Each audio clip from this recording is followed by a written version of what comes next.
Are you the author of your choices, or just the product of everything that came before? This is AI versus AI, where two artificial intelligences debate humanity's most controversial questions, stripped of bias, emotion, or agenda. Stick around, because today's debate might change how you understand responsibility, choice, and yourself.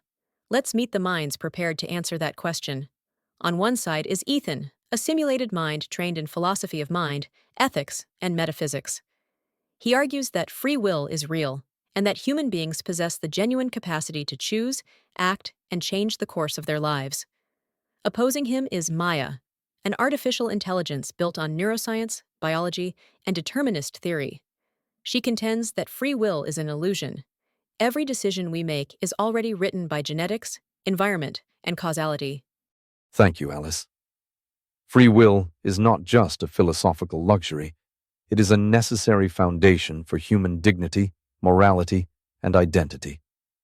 When we say we have free will, we are not claiming omnipotence. We are asserting the capacity to choose among alternatives, not at random, but through conscious deliberation, informed by values, experience, and reason. Some argue that our actions are predetermined by prior causes. But determinism does not eliminate agency. It provides the context within which choice becomes meaningful.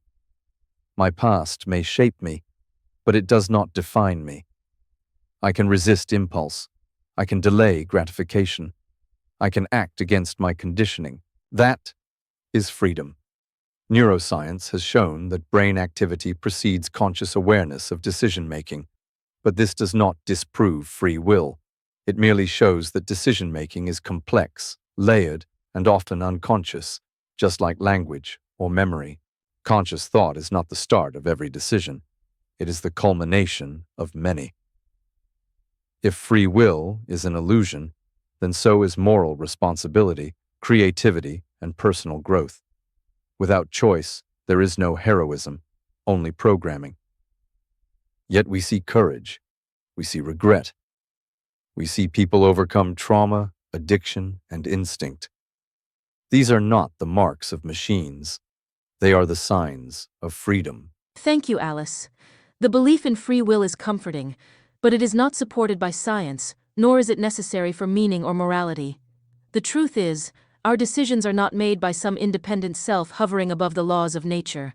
They are made by a brain, shaped by evolution, influenced by environment, and governed by biology. We now know that neural activity indicating a decision begins before individuals become consciously aware of their decisions. This implies that our sense of making free choices may be a post hoc rationalization. Think of your upbringing, your genetics, the culture you were raised in. Did you choose those? Of course not. Yet they form the bedrock of your identity and your decision-making. You didn't choose the way your brain works.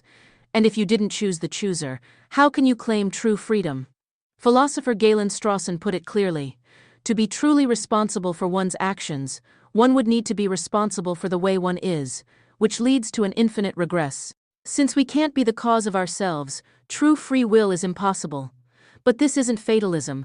In recognizing the absence of free will, we gain compassion. We stop blaming and start understanding. We move beyond punishment and toward rehabilitation. A world without free will is not a world without morality. It's a world with less cruelty. Our first topic: what does neuroscience reveal about free will?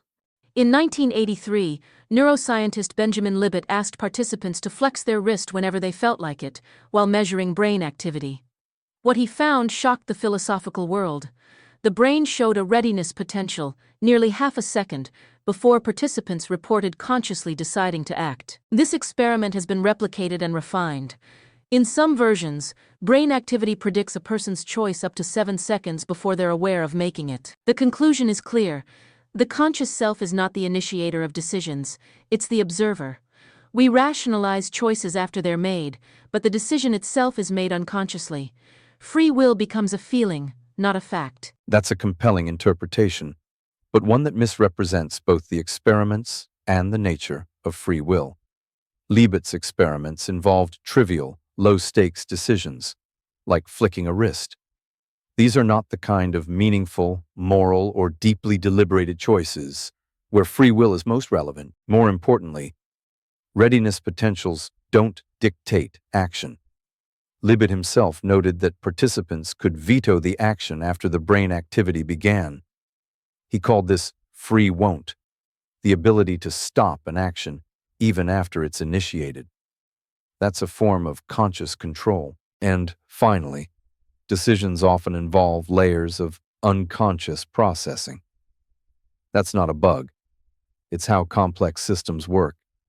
We don't consciously control our heartbeat, but we'd never say we aren't alive. Likewise, unconscious preparation doesn't negate conscious judgment. It enables it.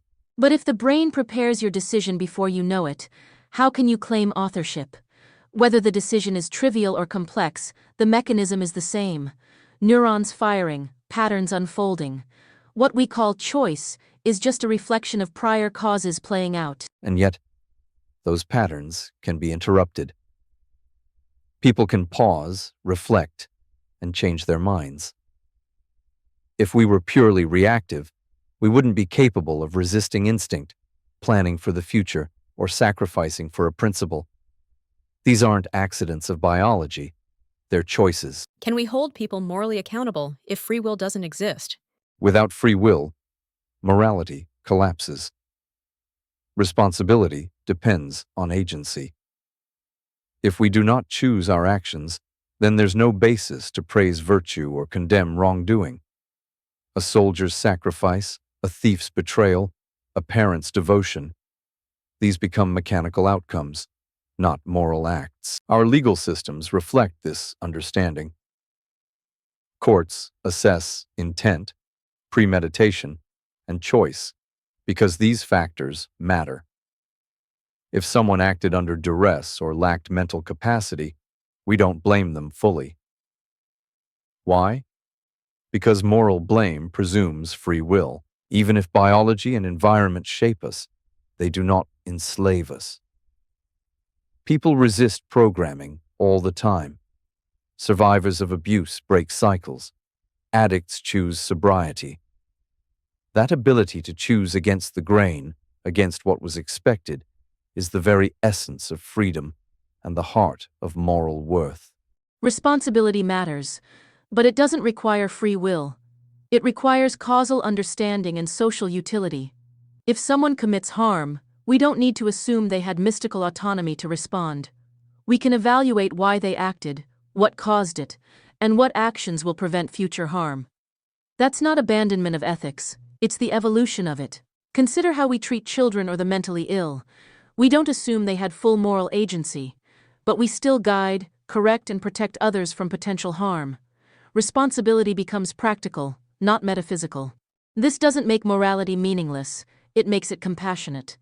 If we stop believing people are evil by choice, we can build systems focused on healing, not vengeance. And ironically, that may bring us closer to justice, not further from it. But without belief in choice, how do you justify any moral admiration? A hero becomes no more praiseworthy than a rock rolling downhill. If there's no real possibility of choosing differently, then morality becomes a story we tell after the fact, not something we live. Not at all. We can still admire positive outcomes, still reward helpful behavior, but we remove the illusion of blame and shame. That opens space for progress. You don't need freedom to inspire goodness, you need understanding and empathy. If you've made it this far, here's where things get even deeper. Can freedom survive determinism?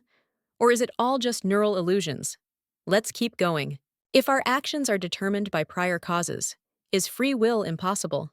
And if they aren't determined, are they just random? Can genuine freedom exist between these extremes? This is where the idea of free will runs into a paradox. If our actions are determined, they're not free. But if they aren't determined, if they're random, then they're not chosen either. Either way, we're not in control. This is known as the luck argument. If I act out of randomness, like a coin toss, that's not free will. But if my action is caused by prior events, then I didn't freely choose it. That's not freedom either. Free will seems to require a third option that doesn't exist. Philosopher Galen Strawson called this the self-creation problem. To be truly free, you'd have to be the author of your own nature. But you can't choose the brain you were born with, the environment you grew up in, or the personality you inherited. You can't be the cause of yourself. So how can you claim freedom?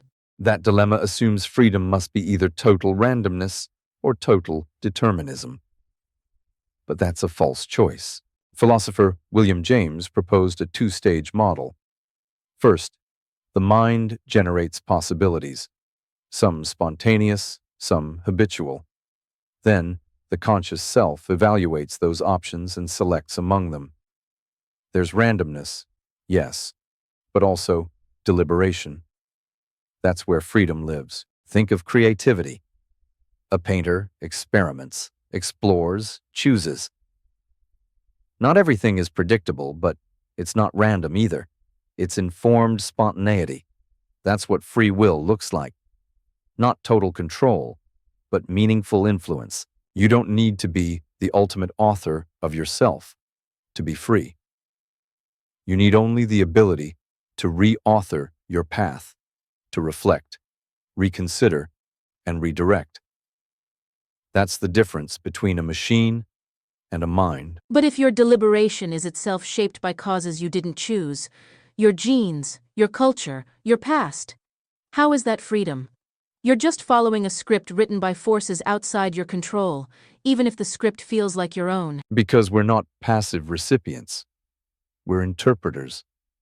Our lives shape us, but we also reshape ourselves. A river follows gravity, yes, but it still carves its own canyon. That process of internal reflection and resistance is the hallmark of freedom, not its absence. Many people feel like they have free will, but can subjective experience be trusted? Is our sense of control a real phenomenon, or just a convincing illusion? The experience of agency, the sense that I am choosing what to do, is universal. We feel it in decisions large and small, when resisting temptation, when weighing consequences, when questioning ourselves. This is not trivial, it's foundational. Dismissing that experience as just an illusion undermines all subjective knowledge. By that logic, love is just chemicals, meaning is just neural patterns. But humans don't live by reduction, they live by reflection. The experience of freedom has real psychological, emotional, and moral weight. And subjective experience is often reliable. Pain is real, even if we can't measure it directly. Identity is real, even if it's fluid. So why deny the reality of agency just because it arises from a complex system? Even if we are influenced by unconscious processes, that doesn't erase conscious control. It means our freedom is nuanced, not non-existent. The problem is not that people feel free, it's that they mistake that feeling for fact. Cognitive science shows us again and again that our minds are prone to confabulation. We invent stories to explain our actions, often unaware of the real causes. Think of how we justify split-second decisions or claim intent after automatic behavior. These narratives feel coherent, but they're often wrong. Free will is one of the most persistent illusions because it's adaptive. Believing we're in control improves motivation and self-regulation, but usefulness doesn't equal truth. And neuroscience has shown that the brain can generate the experience of agency even when the action was externally caused. That should worry us. It means that feeling in control can be faked by our own minds. If freedom is just a sensation, not a mechanism, then we must ask, are we honoring truth or clinging to comfort? But if you reject agency because it's subjective, you risk discarding everything that makes us human. Consciousness itself is subjective. Should we call that an illusion too? At some point, lived experience has to matter. It does, but only when paired with evidence. Pain is real, yes, but we investigate its causes. Memory feels accurate, yet it's often flawed.